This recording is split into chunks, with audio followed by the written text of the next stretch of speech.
할렐루야. 언제나 신실하신 우리 주님의 은혜와 평화가 이 시간 허락된 처소에서 온라인으로 예배를 드리시는 임마누엘 성도님들과 가정 위에 가득하시기를 축복합니다.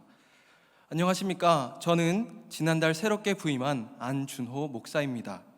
먼저 어린 시절부터 동경하던 임마누엘 교회에서 함께 사역하며 말씀을 전할 수 있도록 은혜를 허락하여 주신 우리 하나님 아버지와 김정국 담임 목사님께 감사를 드립니다. 맡겨진 일에 열심을 다하는 목회자가 되도록 노력하겠습니다. 지난 12월 6일 주일 단 한 번 얼굴을 마주하고 인사를 드리고 나서 곧바로 사회적 거리두기가 2.5단계로 격상됨에 따라 온라인으로 예배가 전환이 되어 여러분과 얼굴을 익히기도 전에 뵙지 못하게 된 이 상황이 너무나도 아쉽고 가슴이 아픕니다. 하루속히 코로나 바이러스로부터 자유로운 날이 회복되어서 성도님들과 아름다운 이 성전에서 함께 하나님을 예배하는 날이 속히 오기를 기대하고 기도하겠습니다. 제가 임마누엘 교회에서 첫 설교를 하게 되었는데 어떤 말씀을 전할까, 저에게 주신 하나님의 은혜를 간증할까 고민을 많이 했습니다. 그러던 중 우연치 않게 유튜브를 보게 되었는데 유튜브의 알 수 없는 알고리즘을 통하여 한 번도 본 적이 없던 온앤오프라는 예능 프로그램을 접하게 되었습니다. 여러분, 온앤오프라는 예능 프로그램을 아십니까? 이 온앤오프는 지난달 초에 종영한 예능으로 연예인들이 화려하고 바쁜 본업에서의 그 모습에서 벗어나 우리가 아는 것과는 또 다른 일상의 모습, 카메라 밖 자신의 모습을 그대로 보여주어 인기를 끌었던 그런 프로그램입니다.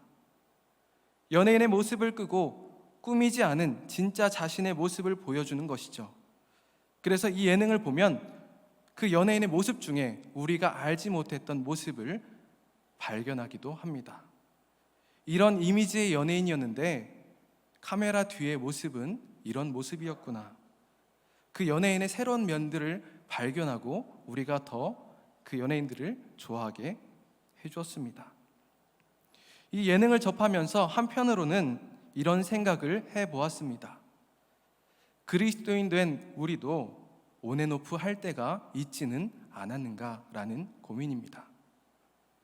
쉽게 말하면 연예인이 카메라 앞에서의 모습과 카메라가 꺼진 그 뒤의 모습이 다른 것처럼 특정한 집단과 장소에서는 그리스도인의 삶을 온하여 살다가 그러한 장소와 환경에서 벗어날 때에는 그와 동시에 그리스도인의 삶을 오프하고 세상의 모습으로 사는 것에 대한 고민과 묵상을 하며 저의 삶을 돌아보게 되었습니다. 여러분은 어떠십니까? 우리가 예수 그리스도를 구주로 믿고 구원의 확신을 얻었지만 날마다 그리스도인의 모습으로 살아가고자 노력하십니까? 아니면 세상에서는 그리스도인의 모습을 오프하고 세상의 모습을 온하여 살아가고 계십니까? 제가 군 시절 홍천에 있는 11사단의 자대를 배치받고 처음으로 교회를 갔던 때가 생각이 납니다. 그때 제 마음이 얼마나 어려웠는지 모릅니다. 그 당시는 1, 2월 추운 겨울날이었는데 몸과 마음이 얼어붙는 것만 같았고 저의 유일한 기대와 소망은 속히 주일이 되어 예배를 드리고 예배를 통해 위로를 받는 것이었습니다. 드디어 배치를 받고 첫 주일 예배를 드리러 가는 날 부푼 기대를 가지고 간 교회에서 한 간부를 만나게 되었습니다. 그분의 모습은 마치 천사와도 같아서 자상한 모습으로 친근하게 다가와 주셨고 저의 얼어붙어 있었던 몸과 마음을 녹여주는 것과 같은 그런 느낌을 받았습니다.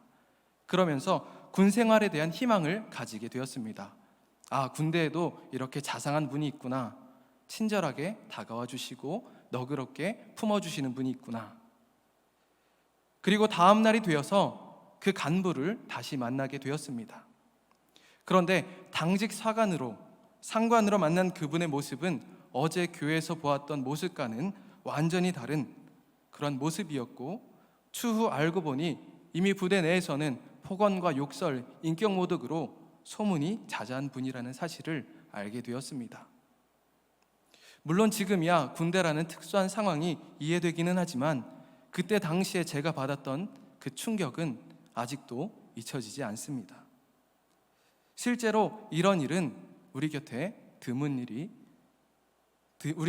자주 있는 이야기일 것입니다. 어떤 분들의 이야기를 들어보면 교회에서와 교회 밖에서의 성도님의 완전히 다른 모습에 상처를 받고 교회를 옮기거나 떠나는 경우가 의외로 많이 있다고 합니다. 교회에서는 존경받는 장로님, 권사님, 집사님으로 인정이 많고 인격적이며 경건한 모습이지만 교회 밖에서는 그런 모습이 온데간데 없이 사라진 완전히 다른 사람의 모습을 하고 있는 분들이 있다라는 것입니다. 어쩌면 우리 중에도 교회에서의 모습과 교회 밖에서의 모습이 완전히 다른 그런 분들이 있을지도 모르겠습니다. 마치 연예인이 그 모습을 끄고 일상으로 돌아가 자신의 모습을 보여주듯이 교회에서는 그리스도인의 모습을 켜고 살지만 교회 문 밖을 나섬과 동시에 그리스도인의 모습을 끄고 세상의 모습으로 살아가는 그런 성도들을 우리 주변에서도 만날 수 있을 것입니다. 그런데 중요한 것은 진정한 그리스도인의 삶에는 오프가 없다라는 사실입니다. 우리는 그리스도인으로서 온앤오프가 없는 항상 온앤온인 삶을 살아가기를 소망합니다. 늘 주님을 닮아가고 하나님의 말씀을 지키는 삶, 그러한 삶을 향해 나아가는 저와 여러분들이 되시기를 간절히 소망합니다. 때로는 실패하고 넘어져도 주님이 원하시는 삶을 살기 위해 다시 일어나 노력해야 합니다. 진정한 그리스도인의 삶은 결코 쉽거나 만만한 길이 아닙니다. 마태복음 16장 24절 말씀을 보면 예수님께서 그 제자들에게 누구든지 나를 따라오려거든 자기를 부인하고 자기 십자가를 지고 나를 따를 것이니라고 말씀하십니다. 제자된 우리가 주님을 따를 때에는 나를 부인하고 나에게 주어진 십자가를 져야 합니다. 나를 부인한다는 것은 나의 욕망과 나의 욕심 그리고 나의 뜻을 내려놓는다는 것을 의미합니다. 즉 나의 뜻을 내려놓고 주님을 위해 맡겨진 사명을 감당하며 주님을 따르는 삶, 예수님을 닮아가는 진정한 그리스도인의 삶이 우리 애들의 삶이 되어야 할 줄 믿습니다. 누가복음 14장 27절에서도 예수님은 나를 따르지 않는 자는 능히 내 제자가 되지 못한다라고 말씀하십니다.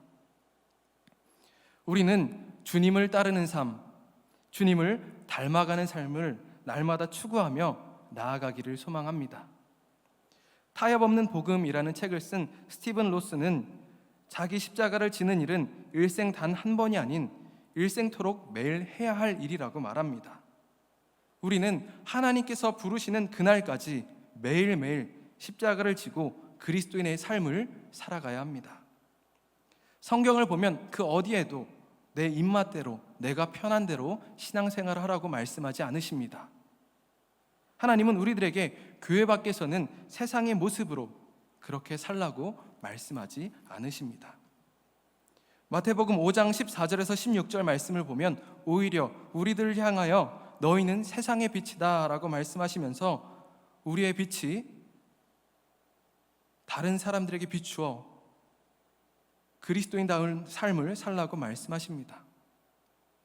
그러하게 우리는 늘 어떠한 상황과 환경 가운데서도 그리스도인다운 삶을 살아야 합니다. 오늘 본문 말씀이 쓰여진 당시 에베소의 상황은 우리가 익히 아는 바와 같이 아데미 우상의 본거지였고 세속적인 종교가 자리를 잡고 있어서 성도들의 신앙을 위협하는 그러한 상황이었습니다. 그들의 곁에 만연한 유혹으로 인해 그리스도인답게 살아가는 것이 쉽지만은 않은 상황이었습니다. 지금을 살아가는 우리들 또한 마찬가지일 것입니다. 우리가 그리스도인답게 살아가는 것이 결코 쉽지만은 않은 이 시대를 우리들은 살아가고 있습니다. 바울은 그러한 시대와 상황을 살아가는 성도들이 그들의 삶에서 구체적으로 어떻게 살아야 하는지, 이 세상에 빛과 소금으로 부르심을 받은 그리스도인이 그리스도인답게 살아가는 방법이 무엇인지를 이 편지를 통해서 전해주고 있습니다. 그리고 이 말씀은 과거에 머무르지 않고 지금 우리들에게도 동일하게 적용이 되어 이 시대를 살아가는 우리가 구체적으로 어떻게 살아야 그리스도인답게 살아가는 것인지를 일깨워주고 있습니다.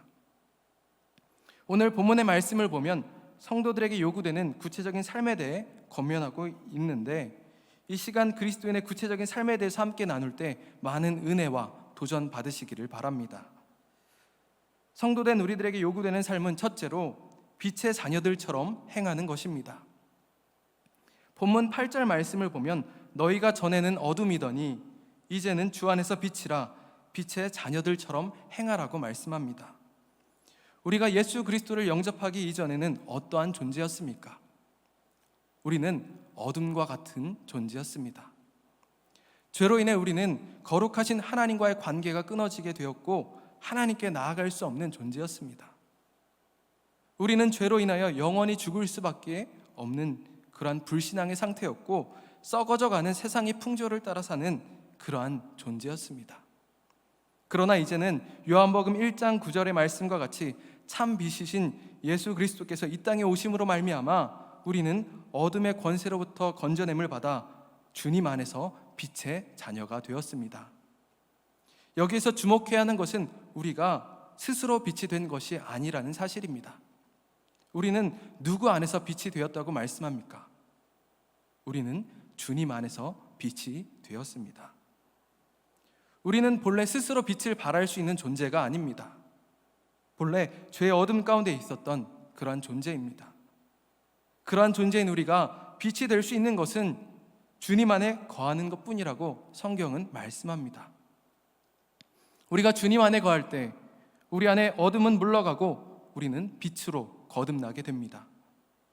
우리는 빛 대신 주님 안에 거듭난 존재입니다. 믿으십니까?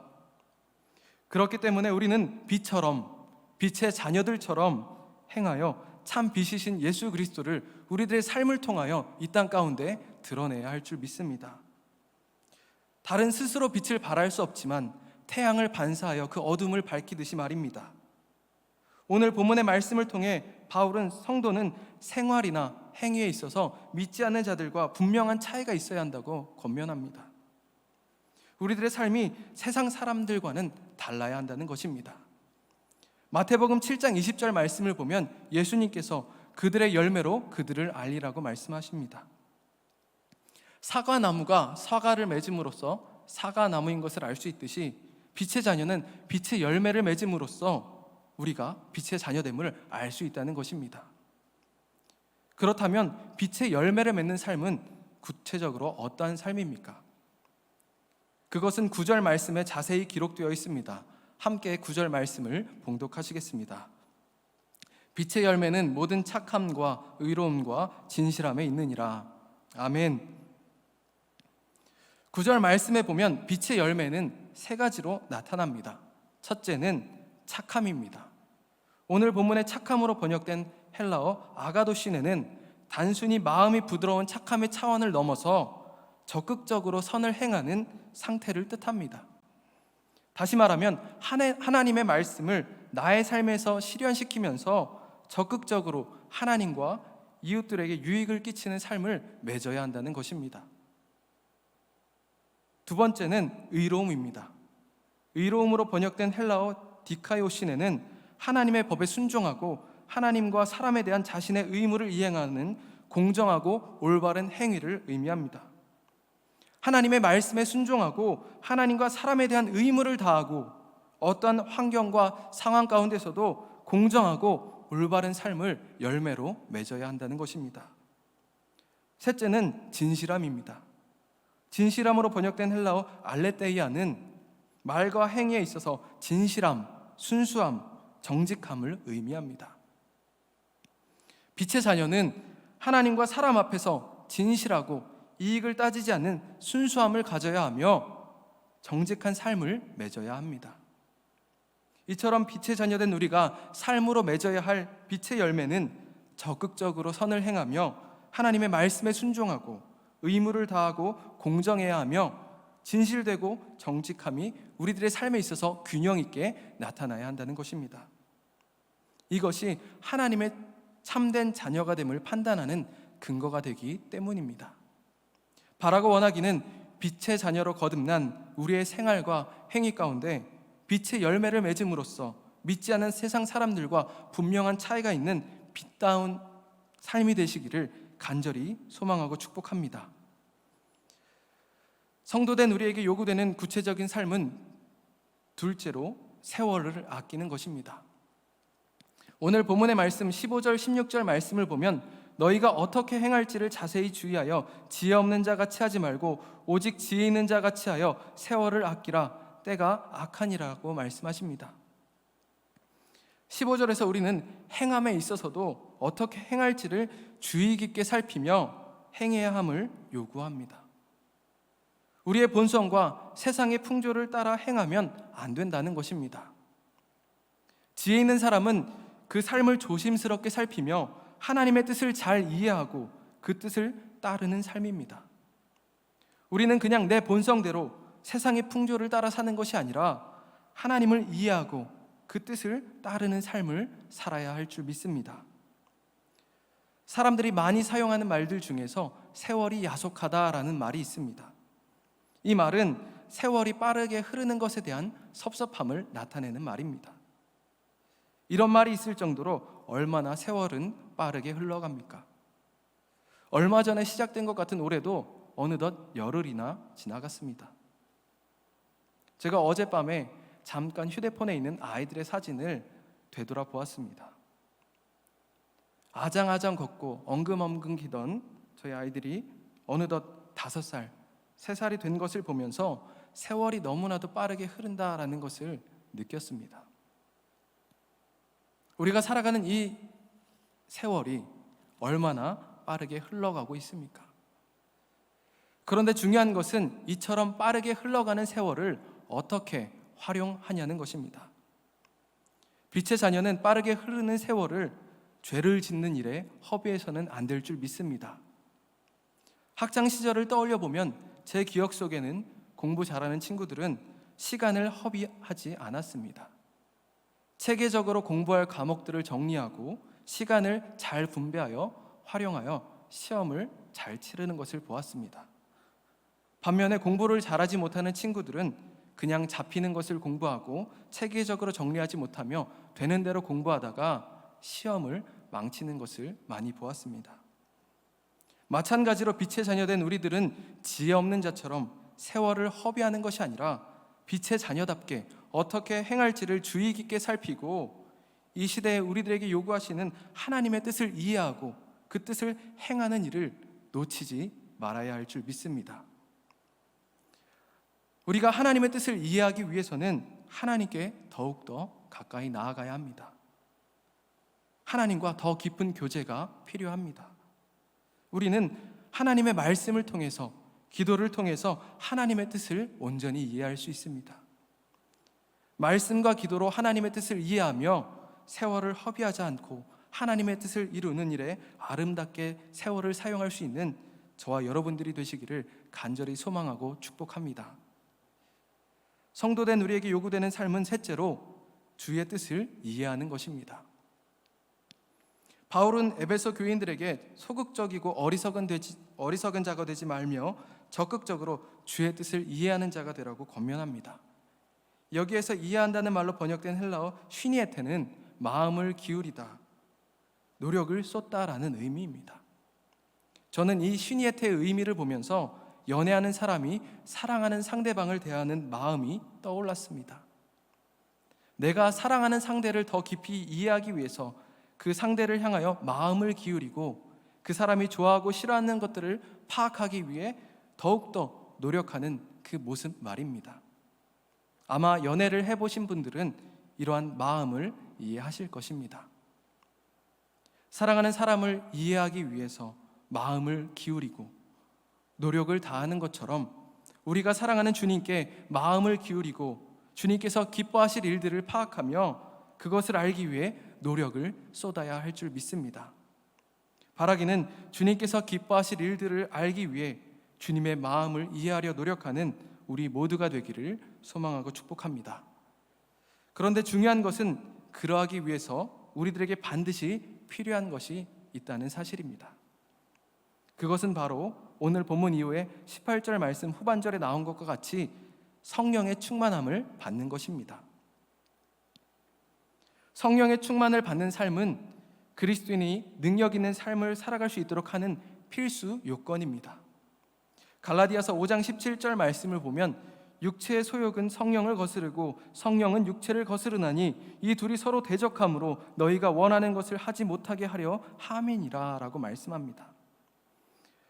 우리의 신앙을 돌아보면 내 안에 성령이 충만하지 않으면, 성령께서 내 삶을 주장하지 않으시면 그리스도인의 삶을 살아내기가 어렵다는 것을 우리 모두가 잘 알 것입니다.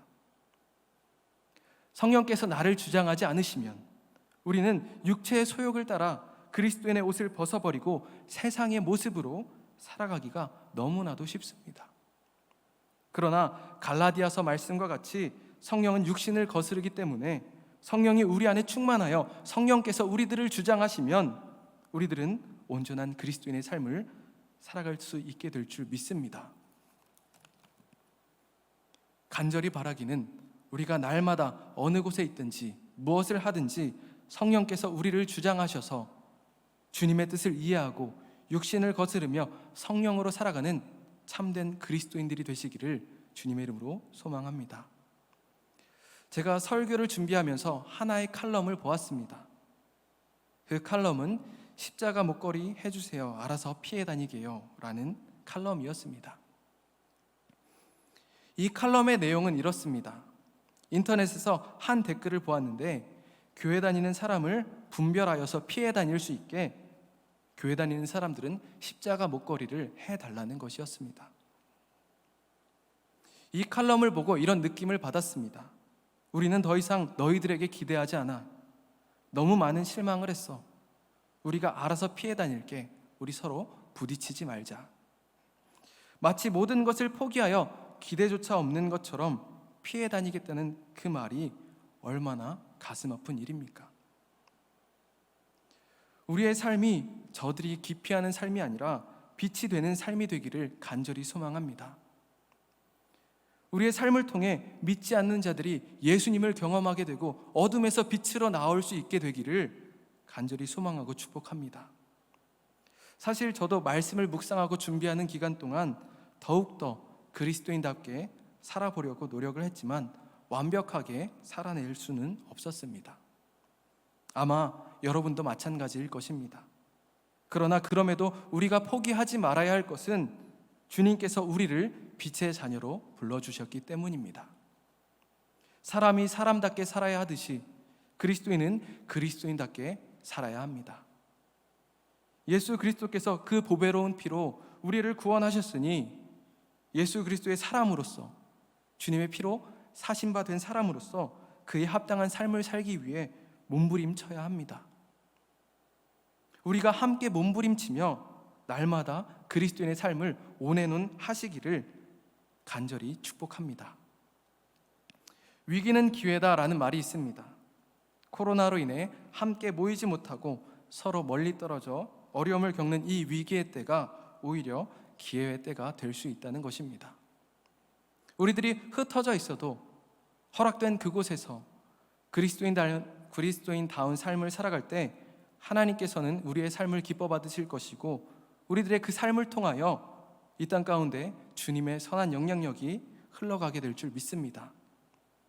새롭게 시작한 새해에는 그리스도인으로서 오프가 없는 그러한 삶, 한결같이 빛의 자녀답게 적극적으로 선을 행하며 공정하고 바르게 하나님 앞에 정직하게 살아가는 삶을 우리 모두가 살아가기를 소망합니다. 또한 빠르게 흘러가는 세월을 아끼고 올바로 사용하며 성령 충만함으로 주님의 뜻을 이해하고 그 뜻대로 행하는 복된 삶을 살기로 다짐하여 항상 온앤온하는 저와 여러분들 되시기를 주님의 이름으로 축복합니다. 기도하시겠습니다.